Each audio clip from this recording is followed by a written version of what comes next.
Olá, meus amigos, tudo bem com vocês? Que a paz de Jesus esteja em nossos corações e que Ele nos ajude na compreensão de tão importantes temas para a nossa edificação espiritual. Vamos dar prosseguimento ao nosso estudo da obra de Joana de Ângeles, na psicografia de Divaldo Pereira Franco, do livro Autodescobrimento, uma busca interior. E nosso estudo está ficando cada dia mais interessante. Hoje iniciamos o estudo do capítulo 2, Equipamentos Existenciais, que traz os temas o pensamento, conflitos e doenças, distonia e suas consequências e o ser emocional. Na aula de hoje estudaremos o tema o pensamento, que é um tema extremamente importante para todos nós, porque quem de nós consegue ficar sem pensar um instante que seja? Pensamos o dia todo, por isso a necessidade de refletir a respeito, porque os espíritos nos falam, eles nos afirmam que o pensamento é um instrumento que gera a nossa realidade física, e por isso a necessidade de controlar esse instrumento, colocando-o a nosso favor, gerando a realidade mais feliz que desejamos, a realidade mais harmoniosa que desejamos. É complexo, é difícil, não é fácil, porque quando falamos num exemplo, não pense numa maçã azul, todo mundo já pensou numa maçã azul. Isso mostra que, colocados no mundo físico, diante das situações, dos estímulos externos que nos chegam, nosso pensamento vai criando, diante desses estímulos, a realidade que nos situamos. Devemos controlar para colocá-lo a nosso favor. E uma questão prévia é importante. Estamos conseguindo diversos novos conhecimentos nesse estudo da obra de Joana de Ângeles. Tenham a certeza, pensem nisso, que todos esses conhecimentos se referem a nós mesmos. O livro Autodescobrimento é um estudo que você faz sobre você mesmo. É você se conhecendo, se autodescobrindo. Por isso, diante de tudo que aqui falamos, as imagens que criamos, tentem refletir isso tudo em você mesmo, porque é o que está acontecendo na sua intimidade. Então, vamos partir para mais essa jornada de conhecimento da obra de Joana de Ângeles. Então, vamos lá aos nossos estudos para o autodescobrimento. Hoje, o capítulo 2, que vai tratar dos equipamentos existenciais e especificamente sobre o pensamento. Em uma visão espírita do pensamento, essas são palavras de Joana de Ângeles, a mente plasma no cérebro a ideia, através das multifárias reencarnações, evoluindo o ser espiritual desde simples e ignorante, quando se manifesta por meio do pensamento primitivo, até o momento em que, desenvolvendo todas as potencialidades que nele jazem, estas se desvelam e se fixam nos sutis painéis da sua constituição energética. Olhem que interessante o que Joana nos traz, referindo ao nosso processo da evolução. E vamos situar nosso estudo a partir de agora. Todos tivemos aqueles estágios de evolução anteriores à fase hominal, estágios esses nos reinos mineral, vegetal e animal, já falamos bastante a respeito disso. Essa fase de transição, que é a fase elemental, como tratamos na semana passada, até chegar no início da escalada evolutiva humana. Neste processo, até chegar na fase humana, gastamos cerca de 2 bilhões de anos, como nos fala Joana de Ângelis, reunindo em nós conhecimentos, despertando potencialidades que a gente não imagina, que só vamos poder utilizar em nosso proveito nos autodescobrindo, fazendo essa viagem para dentro de nós mesmos e acessando esses arquivos que armazenam todo esse histórico evolutivo do ser na sua grande jornada de evolução. Quando chegamos na fase hominal, o nosso espírito está carregado de informações, mas ele ainda não possui o instrumento que possibilite utilizar tudo isso na sua manifestação no mundo externo, utilizar tudo isso na sua vida de interação com os demais seres, também em evolução. E é por isso que a escalada da evolução a partir do homem primitivo é uma escalada de despertar da consciência, é uma escalada de aprimoramento do instrumento do qual o espírito deve se servir para manifestar toda a grandeza que já existe nele. Por isso, estamos trabalhando nesse estudo e prática diária, aprendendo cada dia mais, autodescobrindo-nos para revelar a nossa grandeza espiritual através, encarnados que estamos hoje, do aprimoramento desse nosso instrumento que é o cérebro de carne. Os estudiosos materialistas, os psicólogos organicistas, segundo Joana de Ângelis, manifestam que o pensamento é pura exteriorização do cérebro, já que não existe função sem órgão. Não conseguem eles identificar ainda que o cérebro é um instrumento que funciona graças a um impulso que vem de fora, a uma vontade que vem de fora. E exatamente por isso eles se limitam no campo material, se limitam ao cérebro de carne.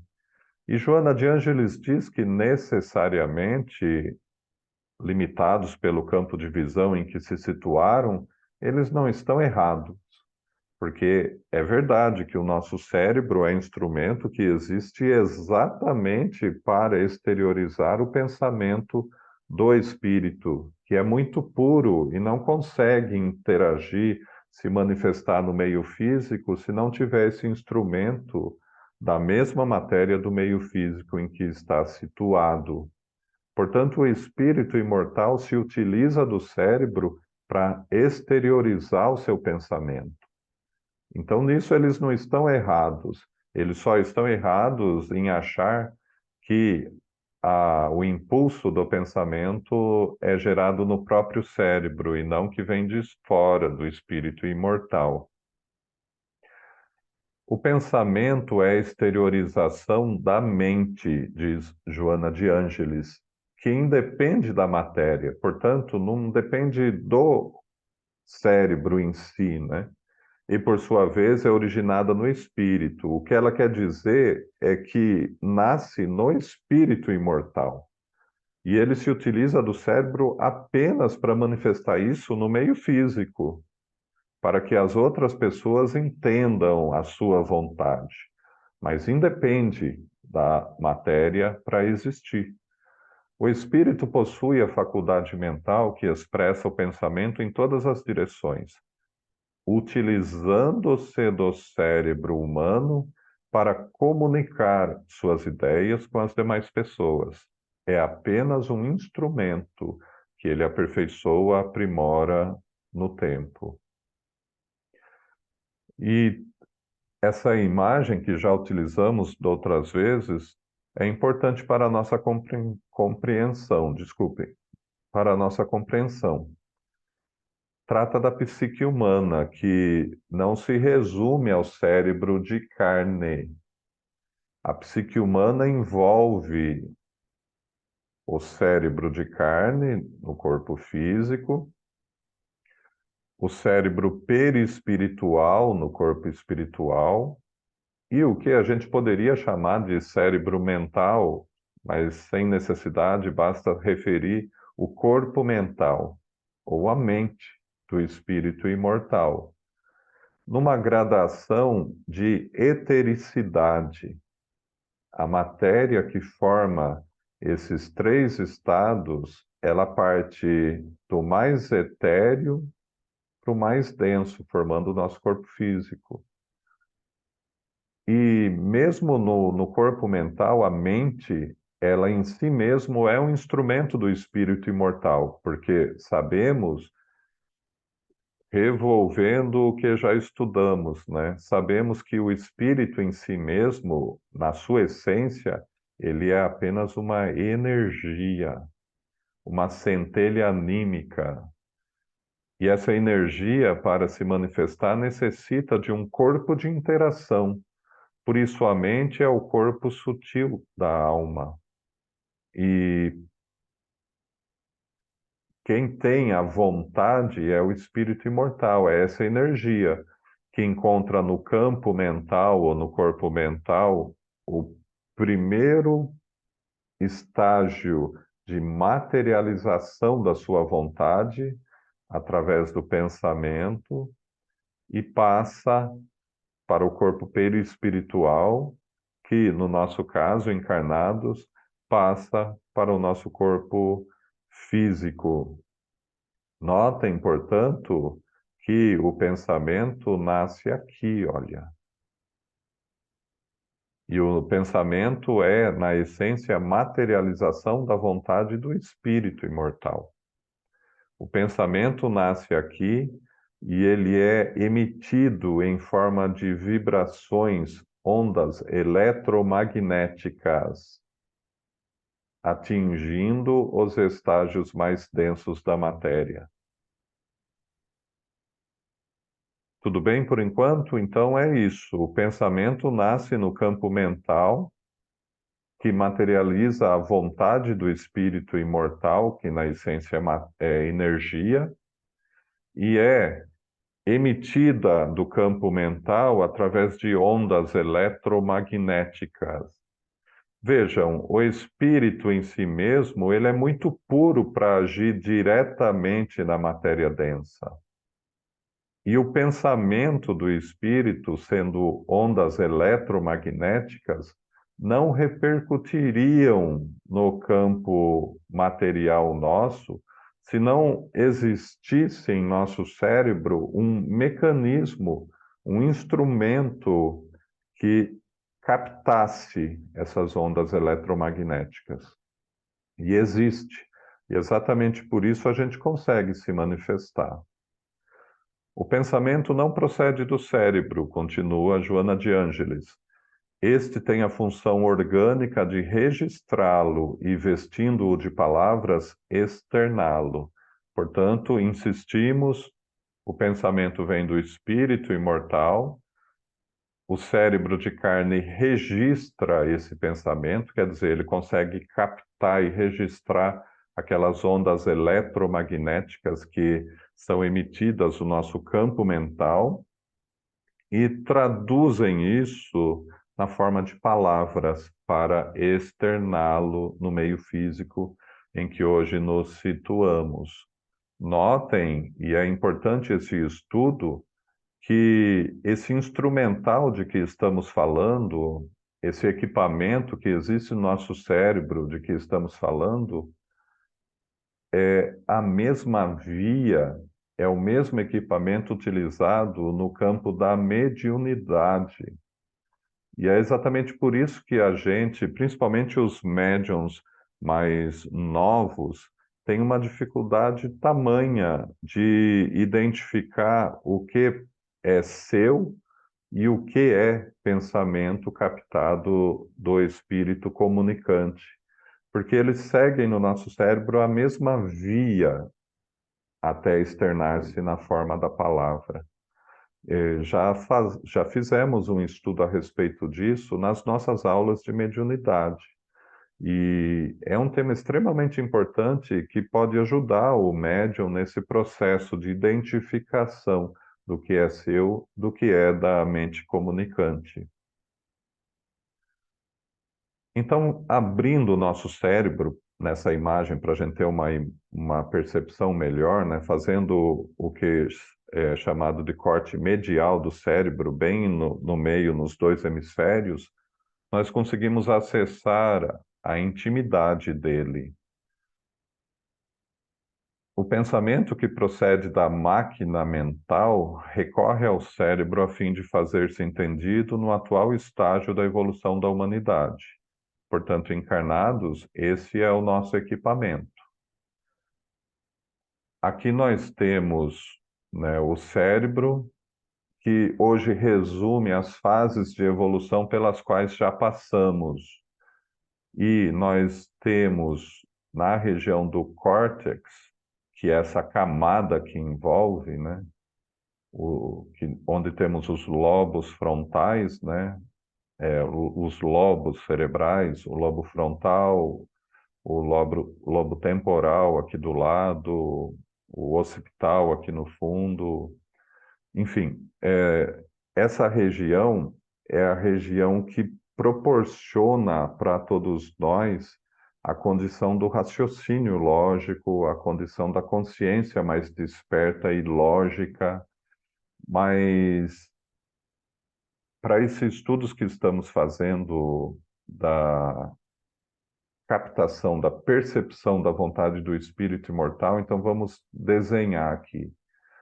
Aqui nós temos, imaginem, o espírito nosso que se utiliza, como vimos, né, do campo mental para materializar a sua vontade e ele emite em forma de ondas eletromagnéticas o pensamento. Esse pensamento ele é captado principalmente nessa nossa região aqui do sistema límbico, esse que está de azul aqui é a glândula pineal, né? Eu não vou escrever assim porque fica horrível, né? E esse outro que está num brilho verdinho aqui é a região do nosso tálamo. Vejam que a pineal já foi bastante estudada nas aulas de mediunidade e dizem que ela é a nossa antena que capta, né, o pensamento dos espíritos comunicantes. E, de fato, ela tem na sua intimidade o que nós chamamos, né, de processo de mineralização desse órgão. Nós temos cristais de apatita que conseguem, no contato com as ondas eletromagnéticas, transformar essas ondas eletromagnéticas em estímulos neuroquímicos que, através dessa transformação, são captados pelas regiões do cérebro e, dessa forma, traduzido da forma que o nosso cérebro de carne consegue entender, através das sinapses elétricas e químicas. Mas a gente não precisa adentrar esse estudo, basta compreender que o pensamento vem de fora da matéria, do cérebro de carne. Ela é captada pela nossa glândula pineal. Nesse sentido, ela serve como antena receptora tanto do espírito comunicante como do nosso próprio espírito imortal que está emitindo constantemente o pensamento. Mas nós temos uma outra via que, segundo André Luiz, no livro Evolução em Dois Mundos, né, o grande centro de governança do organismo físico pelo espírito, que é o tálamo. Essa região do tálamo é o ponto de ligação do mundo físico, material, com o mundo mental. É através dele que o nosso espírito imortal consegue governar, organizar tudo o que acontece no nosso cosmo orgânico. Portanto, todas as informações que chegam, desde as que vêm do mundo externo e são captadas pela nossa antena receptora, até os estímulos do próprio organismo físico, captados pelos, né, meios sensórios de que possuímos. Um exemplo, o campo da visão, né, que é captado aqui no lobo occipital, ele, todos esses estímulos, eles são encaminhados para o tálamo. O espírito imortal, nessa região do tálamo, ele tem acesso em microsegundos, né, absurdamente rápido, ele tem acesso a essas informações e emite o pensamento que deve agir, tomar uma conduta diante daquele estímulo. E é por isso que os cientistas, os neurocientistas, eles chamam o tálamo de grande secretário do cérebro, porque eles já identificaram que o tálamo, agora eles identificaram isso, André Luiz fala disso nos anos 40, anos 50 do século passado, né? Esses cientistas agora identificaram que o tálamo recebe os impulsos que vêm de todos os campos aqui externo e do próprio corpo físico, e aqui ele processa no tálamo e distribui para as regiões do córtex cerebral que esses estímulos correspondem. Distribui para as regiões do córtex cerebral, que, como vimos, são as regiões do raciocínio, são as regiões que vão traduzir tudo isso na palavra, no exemplo, na manifestação do espírito no meio físico. Isso é extremamente importante, né, no nosso processo. Acontece, como eu falei, em fração de segundos e mostra que, diferente do que muitos falam por aí, que a gente só usa 5% do cérebro, não é verdade, isso é um mito. No nosso processo diário de vida, a gente está utilizando o cérebro todo. As regiões do córtex, né, utilizadas para utilizar o raciocínio, processar as informações, guardar memórias, dependendo do que essa memória se refere, né? A, todas elas, o sistema límbico, guardar memória também e traduzir as emoções, né? O cerebelo aqui embaixo, que a gente sabe que cuida, eu falando de forma por cima, que não é minha especialidade, nada disso, mas do movimento do nosso corpo físico e também guarda memórias, e é por isso que a gente faz muita coisa no automático, no dia a dia, porque são as memórias colocadas em ação. Nosso cérebro funciona num todo para dar a vida que manifestamos no meio físico. Espero que não tenha ficado complicado para vocês compreender isso, mas se ficou, guardem apenas a seguinte informação: o nosso cérebro possui um mecanismo de captação das ondas eletromagnéticas que provém do nosso próprio espírito imortal ou de outros espíritos e que, processadas aqui no tálamo, são encaminhadas às regiões do cérebro que vão manifestar no meio físico a vontade do espírito, materializar o pensamento através da palavra, num sentido. Então, na mediunidade, como a gente tinha falado, é isso que acontece. A pineal capta, né, o pensamento do espírito comunicante, e aí começa o grande problema. Porque quando esse pensamento ele chega no tálamo, porque o nosso espírito tem controle da mensagem que vem do espírito comunicante, e ela chega no tálamo e ela é encaminhada para a região aqui do lobo frontal nosso, daí ela segue o caminho normal que o nosso pensamento segue para materializar a palavra. E aí a gente fica naquela dúvida, puxa vida, mas fui eu que pensei isso. Na verdade, você pensou, mas o estímulo, o impulso veio de fora, é do espírito comunicante. E por isso que a gente, na condição de orientador de turmas de desenvolvimento mediúnico, nós insistimos. No desenvolvimento mediúnico, você tem que se permitir um pouco no início a dúvida, porque você vai ter realmente aquela dúvida se aquela ideia pertence a você ou não. É só permitindo o desenvolvimento que você vai percebendo pouco a pouco que você apenas deu uma roupagem para um estímulo, para um pensamento que veio de fora de você. Dúvidas a respeito, eu peço que coloquem no grupo e a gente procura tratar. É complexo, mas é importante e é bem interessante. Joana de Ângeles, também no capítulo, trata das fases de expressão do pensamento, considerado o processo de evolução do da nossa consciência, necessariamente. Porque a gente tem que entender que quem gera a consciência é o cérebro. E é que o que a gente chama de ego, né? No caso, a nossa consciência atual.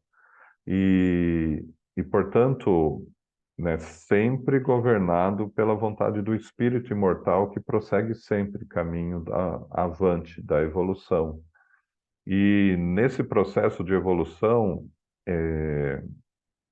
os estudiosos humanos analisam e já conseguiram identificar etapas de desenvolvimento do nosso cérebro no processo de emitir o seu pensamento. Então, eles identificaram uma etapa primária, né, uma fase primária, onde a linguagem se apresenta de forma instintiva, sensorial, sem comunicação intelectiva, de natureza verbal e clara. São impulsos que decorrem das necessidades imediatas, buscando exteriorizá-las e tê-las atendidas. Então, nesse primeiro estágio, às vezes nem é falado nada. Assim como nós vemos nos animais, eles se entendem sem verbalizar a fala. Eles se entendem da forma deles. E no homem primitivo, às vezes, ele também ainda não aprendeu a falar, mas ele emite sons, gestos, uma forma que materializam o seu pensamento, sempre voltado ao atendimento das suas necessidades imediatas. É a fase inicial do processo de aprimoramento de todo esse mecanismo, desse equipamento que trabalha com os nossos pensamentos.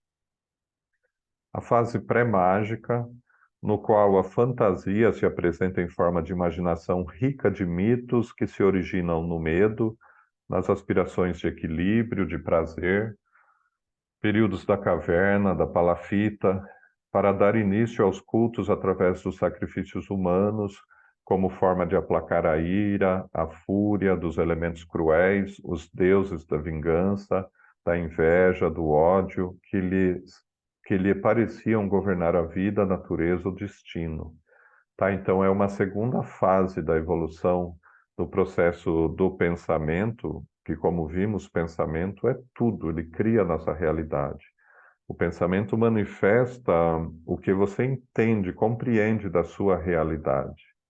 E nesse estágio, o que o homem compreendia ainda era fantasia infantil.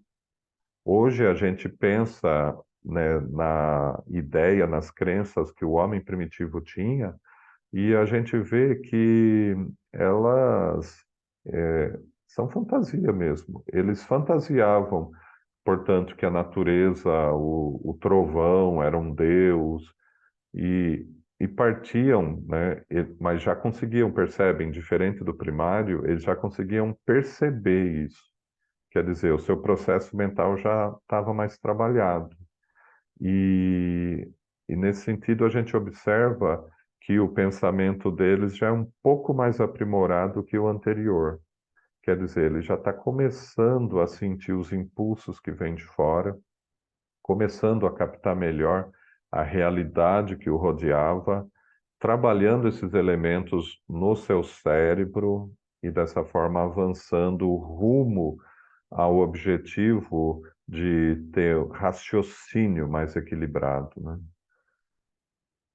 Na fase mágica, que se instalou na era agrária, dando origem às grandes civilizações do passado, com toda a concepção politeísta, inspirada nos fenômenos que se enriqueciam de ideias mitológicas, muitas das quais, na tragédia grega, oferecem campo para as admiráveis interpretações psicanalíticas.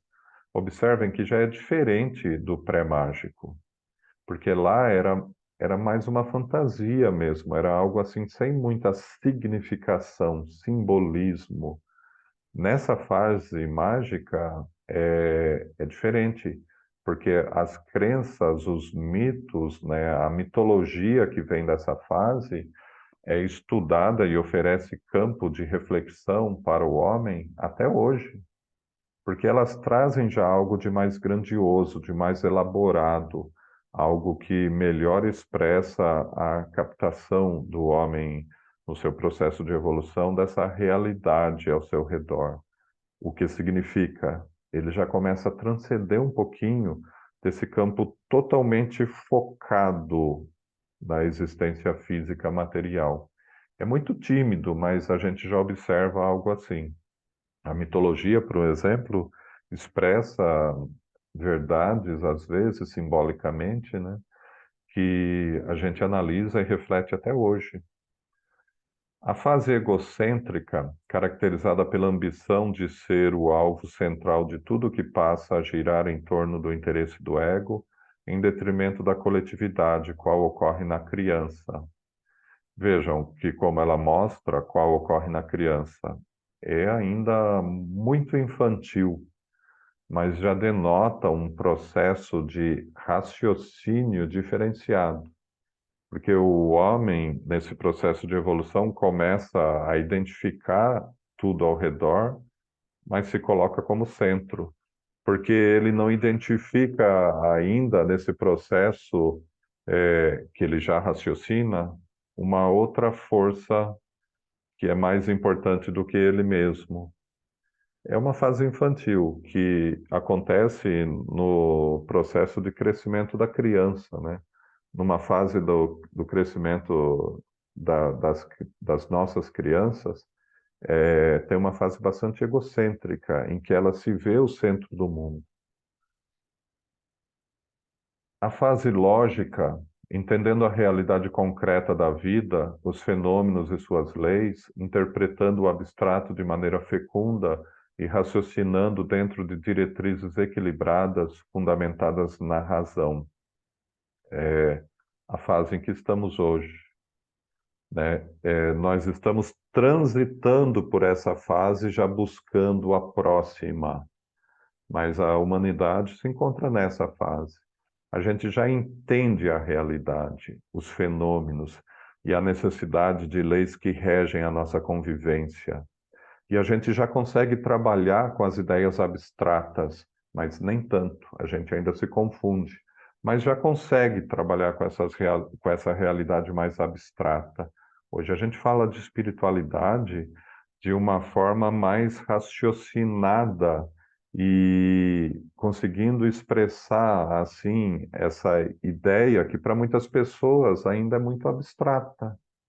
Muitas pessoas não conseguem entender por quê. Não é concreto, não é palpável da forma que eles ainda necessitam para compreender.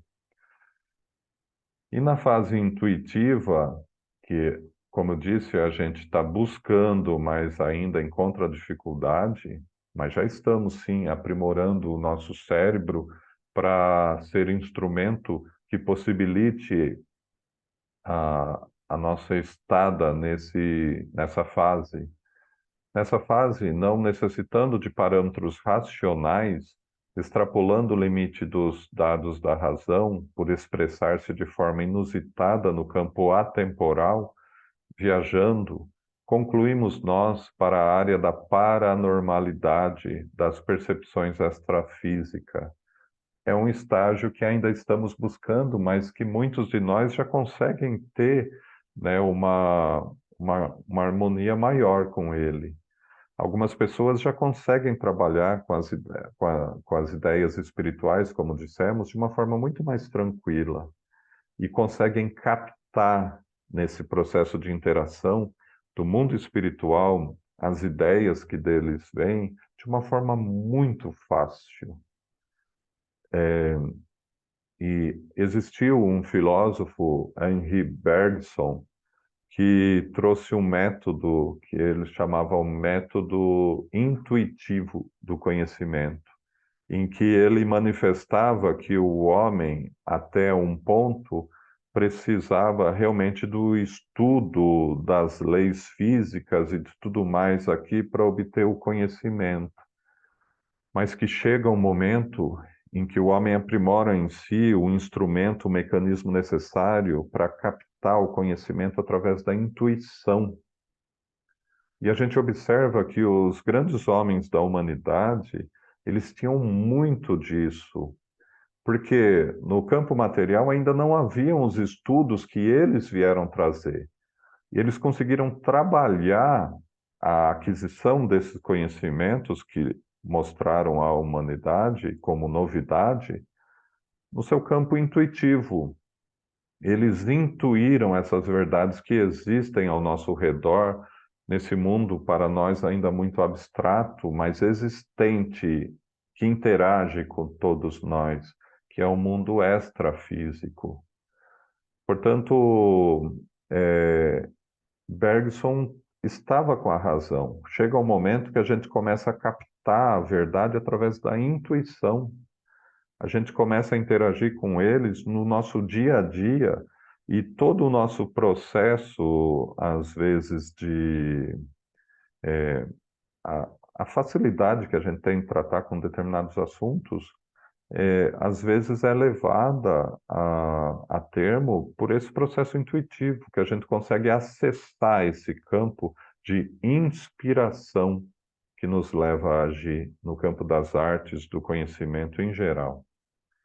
É, como disse, algo que ainda está se aprimorando em nós, mas já está em andamento. O mecanismo filogenético, mais ou menos significando o histórico da nossa evolução, né? Quer dizer, esse mecanismo evolutivo do ser, é manipulado pela mente que programa a cerebração, pela qual exterioriza o pensamento na próxima reencarnação, tendo por base as conquistas anteriores. Joana de Ângeles aqui nos traz o significado e a necessidade do próprio processo de reencarnação, né? Porque a mente, esse envoltório sutil do espírito imortal, ela, ela trabalha o aprimoramento do seu instrumento cerebral. Olha lá, é manipulado pela mente que programa a cerebração. Todos os avanços que conseguimos numa existência física, a nossa mente trabalha em impregnar ou em transformar o nosso equipamento cerebral para desenvolver aquelas aptidões, desenvolver aqueles conhecimentos. Tudo isso vai ficando gravado. Como? Num processo de transformação mesmo no nosso cérebro, que é o que os estudiosos neurocientistas chamam de processo de neuroplasticidade. O nosso cérebro muda a todo instante. E quando o nosso espírito imortal, quanto mais ele vai conseguindo agir sobre a matéria, tomar esse controle que se dá pelo conhecimento, né? Quanto mais ele vai tomando esse controle, ele vai moldando o cérebro com os seus avanços evolutivos, tornando-o mais apto à manifestação livre do espírito nas próximas reencarnações. É como se, quando eu desencarno nessa vida, eu estampasse todo o meu histórico evolutivo da carne, né, do corpo físico que eu tenho, que eu estampasse isso no meu perispírito. E na próxima reencarnação, é o perispírito que modela o corpo físico, eu consigo projetar esse cérebro já modificado no novo corpo, me servindo a partir daí como ponto inicial para um novo processo de engrandecimento espiritual. Notem que interessante isso, as conquistas não se perdem. E evidentemente que isso também marca alguns complexos que trazemos de outras vidas, alguns problemas que trazemos de outras vidas, porque, como disse, nas fases de desequilíbrio nosso, a gente também muda o nosso cérebro. O cérebro de uma pessoa viciosa, ele todo foi mudado para agir diante do vício. O cérebro de uma pessoa orgulhosa, a mesma coisa. O cérebro de um santo, a mesma coisa. Então a gente muda todo o cérebro para funcionar de acordo com o impulso que já conseguimos captar do nosso espírito imortal. À medida que o espírito evolui, o corpo se aprimora em face das vibrações do perispírito que o organiza e mantém. Nesse segmento, a organização material depende das energias espirituais que necessitam do processo da reencarnação, como a semente precisa do solo para desatar a vida que nela estua embrionária. Vejam que interessante, o espírito precisa do corpo físico, ele precisa do cérebro para organizar todo aquele material evolutivo que ele conquistou no tempo, na sua história de evolução. Então, ele necessita do cérebro para despertar esses valores na sua consciência, porque eles estão adormecidos na sua essência imortal. E é a necessidade de despertar, organizar, colocar a seu favor no longo caminho de evolução do homem. E nesse processo é inevitável, a cada nova reencarnação, o espírito volta diferente e estampa essa diferença no seu corpo físico. Salvo por questões de necessidade, diante de provas ou expiações, onde é imposto uma organização física diversa, diferente, normalmente o espírito estampa a sua grandeza espiritual, as suas conquistas espirituais no corpo físico. E é por isso que todos nós hoje, a humanidade, ninguém é diferente ninguém é igual ao outro, todos somos diferentes. Cada corpo é a projeção da história da evolução do espírito que nele habita. Nisso, nós temos corpos mais adaptados já a uma mais fácil interação com o mundo espiritual, corpos adaptados às ciências, dependendo aí da vontade e da evolução do espírito nele encarnado. Como temos corpos ainda bastante atrasados em muitos pontos, porque o espírito estampa a sua grandeza no corpo em que reside. Como disse, é lógico que isso sofre interferência das questões genéticas que vêm dos pais, né? Das questões espirituais, como eu disse, muita coisa é programada no momento da nossa reencarnação, né? E, e por isso a gente vai ter como resultante o que somos hoje. Mas quanto mais evoluído é o espírito, melhor ele consegue controlar, inclusive a questão genética. Nesse passo, Hoje se discute bastante a real aparência de Jesus, porque dizem Jesus não podia ser diferente das demais pessoas. Os homens daquela época ainda tinham uma aparência rude, bruta, né? Jesus não podia ser diferente, mas é lógico que podia, porque ele era um espírito de uma grande hierarquia, de uma grandeza espiritual que inevitavelmente impregna a matéria da qual ele se serve no mundo. Jesus era diferente dos demais. O seu corpo era mais sutil que os demais. E o seu corpo permitia a interação com o seu espírito total, automática. Por isso ele é chamado de homem integral, né? Ele é modelo, exemplo do homem integral. A sua consciência refletia a consciência do espírito imortal.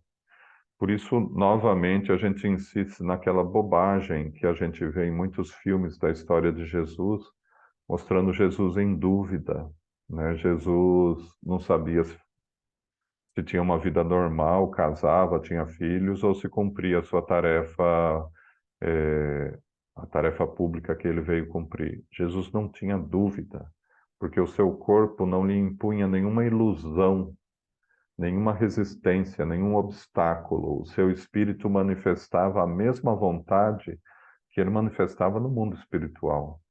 E é por isso que a gente vê com admiração que todo instante da vida de Jesus foi pensado e cumprido exatamente como foi pensado. Nada saiu do controle, nada. Porque não podia sair do controle, era Jesus quem estava aí. E realmente, e nesse passo, o seu corpo físico, evidentemente, devia ser, até aparentemente, né, diferente dos demais. E, pela via mediúnica, a gente tem notícias de que Jesus, de fato, tinha esses traços mais sutis, né? A cor mais clara, inclusive dos olhos e cabelos. Inclusive, a sua mãe também tinha a aparência assim. É importante a gente fazer aqui um parênteses para dizer que a aparência física, no sentido dos modismos, porque cada época é uma moda diferente, né? Mas de dizer que uma pessoa é bonita e outra pessoa é feia, isso não reflete a grandeza do espírito, porque a gente sabe muito bem pela literatura espírita que às vezes um corpo extremamente bonito, belo, dele sai espíritos horríveis, né? Então não tem essa estreita ligação, né? E enquanto isso, corpos físicos às vezes deformados, feios, neles estão encarnados verdadeiros anjos, tá? Então não tem essa correlação. E hoje em dia não tem mais pessoas feias, né? Porque todos se cuidam e no estágio atual nosso, normalmente, como eu disse, o nosso espírito já tem, né, toda uma envergadura mais equilibrada, mais sutil, seus traços já são mais aprimorados, é o caminho da evolução. Ocorrerá oportunamente que o pensamento no campo intuitivo se transmitirá de um a outro cérebro telepaticamente, sem o impositivo da verbalização, da expressão material, sons, cores, imagens, formas. Tudo isso é material, nosso espírito não é material.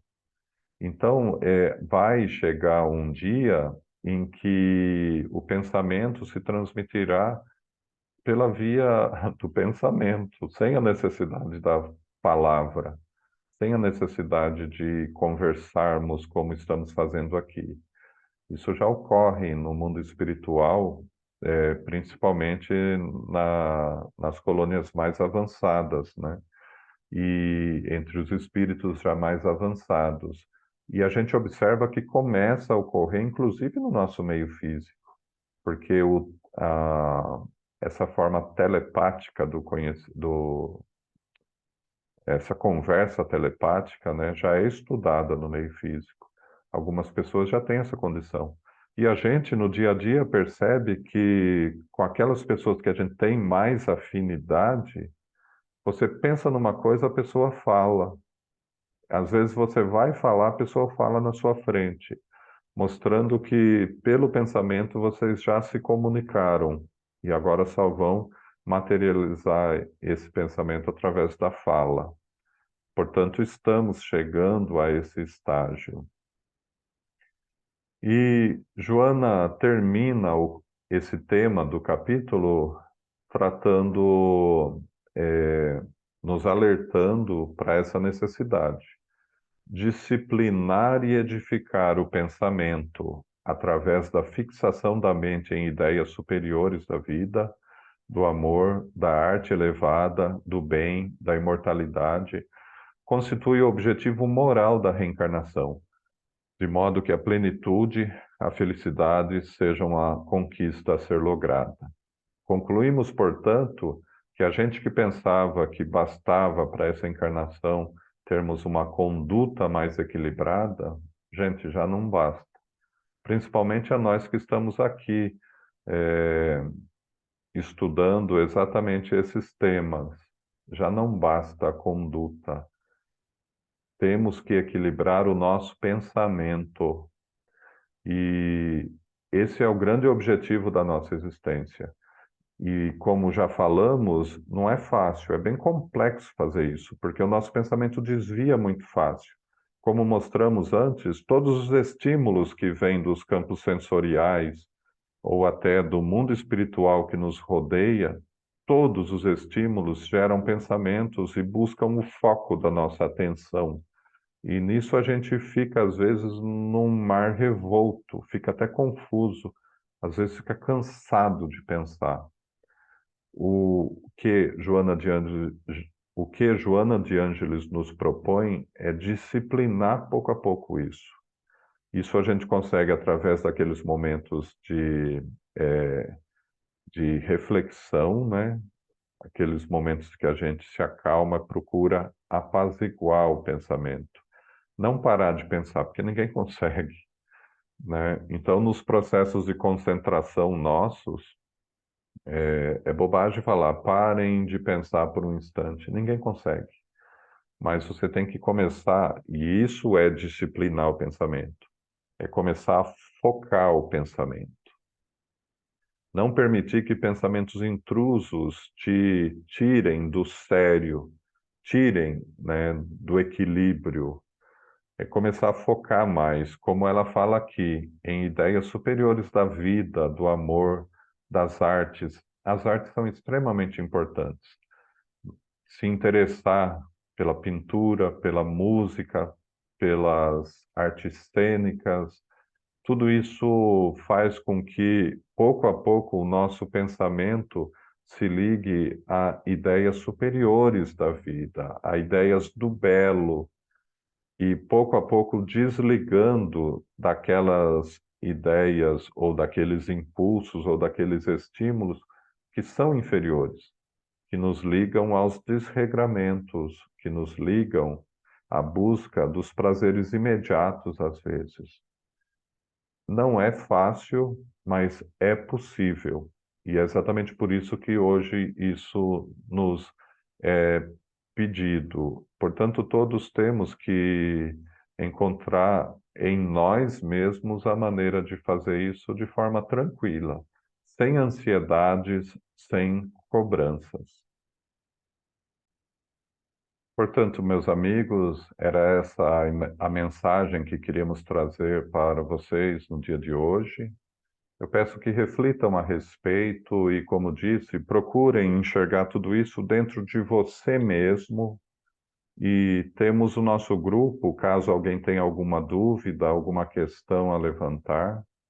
E vamos prosseguindo nesse estudo. Como eu disse de início, cada vez fica mais interessante. E se a gente tem alguma dificuldade, procure voltar, assista de novo os vídeos anteriores ou me procurem para sanar a dúvida que vocês tiverem. Que Jesus nos abençoe e nos ilumine hoje e sempre. Até a próxima semana, se Deus quiser.